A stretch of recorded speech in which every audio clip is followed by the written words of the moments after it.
বৰপেটাত আৰক্ষীৰ উদ্যোগত পথ সুৰক্ষা সজাগতা সভা। বৰপেটা জিলা আৰক্ষীয়ে আজি চহৰৰ পাঁচআলি চকত এক বৃহৎ পথ সুৰক্ষা সজাগতা সভাৰ আয়োজন কৰে। ক্ৰমবৰ্ধমান পথ দুৰ্ঘটনাৰ প্ৰতি লক্ষ্য ৰাখি আয়োজন কৰা এই সভাত জিলা আৰক্ষীৰ শীৰ্ষ বিষয়াসকল উপস্থিত থাকি যান-বাহন আইনৰ সঠিক প্ৰয়োগৰ ওপৰত গুৰুত্ব আৰোপ কৰে। বৰপেটা আৰক্ষীৰ অপৰাধ শাখাৰ অতিৰিক্ত আৰক্ষী অধীক্ষক বিদ্যুৎ বিকাশ বৰা ভূঞাই নিজৰ বক্তব্যত পথ দুৰ্ঘটনা ৰোধ কৰাৰ বাবে যান-বাহন আইন মানি চলাৰ গুৰুত্বৰ ওপৰত বিশেষভাৱে আলোকপাত কৰে।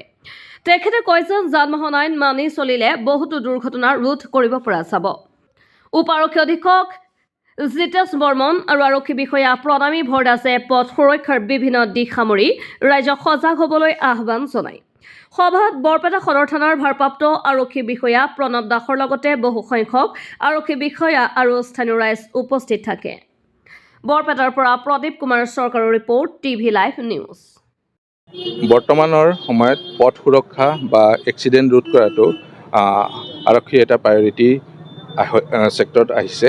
তো আমি সেই উদ্দেশ্যে আগত ৰাখি আজি আমি এই পাঁচআলি পইণ্টত বৰপেটাত এখন পথ সভা পাতিলোঁ, যাতে ৰাইজক সজাগ কৰিবৰ কাৰণে।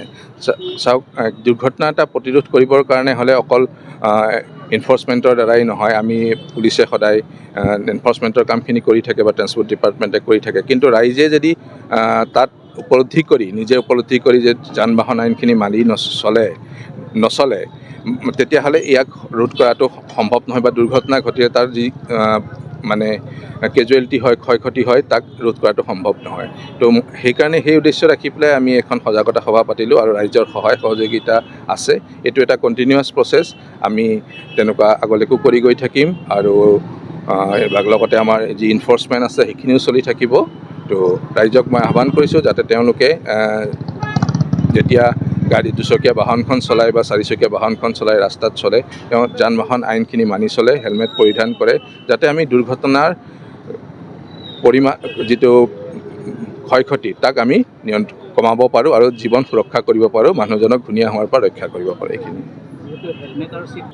দুৰ্ঘটনাটো হ'লে হেলমেট আৰু ছিট বেল্টৰ আমি কিহৰ কাৰণে ব্যৱহাৰ কৰোঁ? হেলমেটে দুৰ্ঘটনা এটা ৰোধ কৰিব নোৱাৰিব পাৰে, কিন্তু যদি হেলমেটটো থাকে মানুহজনৰ প্ৰাণ ৰক্ষা হোৱাৰ বহুত সম্ভাৱনা থাকে, বা দুৰ্ঘটনাত যি আহত হয় তাৰ পৰিমাণটো কমাৰ বহুত সম্ভাৱনা থাকে। ঠিক তেনেকৈ ছিট বেল্টে ডাইৰেক্টলি ৰোধ নকৰে, কিন্তু ছিট বেল্টৰ দ্বাৰা মানুহজনৰ জীৱন বা তেওঁ যি জখম পাবলগীয়া আছিল তাৰ দ্বাৰা বহুত ৰক্ষা পোৱাৰ চান্স থাকে।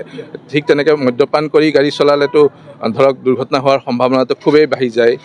তেনেকৈ ৰং ছাইডত ড্ৰাইভিং কৰিলে বাঢ়ি যায়। তো সেইটোৱে উদ্দেশ্য, আচলতে আমাৰ উদ্দেশ্যটো সেইটোৱে, যাতে আমি দুৰ্ঘটনাত কেতিয়াবা হৈ যাব পাৰে, কিন্তু দুৰ্ঘটনা হ'লেও যাতে আমি কেনেকৈ মানুহজনক জীৱনটো বচাব পাৰোঁ বা কেনেকৈ ক্ষয়ক্ষতিৰ পৰিমাণটো কমি থাকে, সেইটোৱেই মূল উদ্দেশ্য। আৰু মই ভাবোঁ যে যিখিনি আইন, যান-বাহন আইন বা ট্ৰেফিক ৰুলখিনি, ট্ৰেফিক সংকেত মানি চলালে দুৰ্ঘটনাটো নিশ্চয় কমিব, আৰু আমাৰ এনফৰ্চমেণ্টটো চলি আছে। ৰাইজৰ সহযোগিতা হ'লে নিশ্চয় আগন্তুক দিনত কমিব বুলি আশা কৰিছোঁ। ধন্যবাদ।